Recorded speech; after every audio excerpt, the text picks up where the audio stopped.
আমার সাথে প্রত্যেক কন্টেন্ট ক্রিয়েটার দীর্ঘদিন ধরে জড়িয়ে আছো। আজকে এখানে যে কটা ক্রিয়েটার আছে সবাই আমার অত্যন্ত স্নেহের।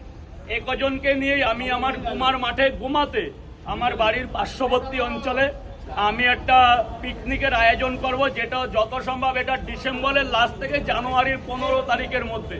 এটা আলোচনা সাপেক্ষ, তোমাদের সাথে আলোচনা করে এটা সমস্ত খরচা দায়বদ্ধ আমার।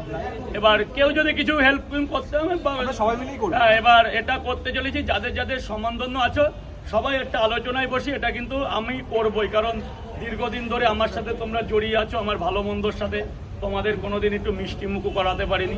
এই জন্য আমার খুব ইচ্ছা যে আমি 15-20টা কন্টেন্ট ক্রিয়েটার এবং আমার কিছু পার্সোনাল লোক নিয়ে আমি একটু এক জায়গায় বসে দুটো খাওয়া দাওয়া এবং একটু সবাই সবার সমস্যার কথা একটা সেই দিন কোনো কন্টেন্ট ক্রিয়েটারও না, সব একটা ফ্যামিলি, সব একটা বন্ধু, সব আমার একটা পরিবার, সব ভাই বেরাদার। এটা বসতে চলেছি, তোমাদের সহযোগিতা যেন আমার সাথে থাকে।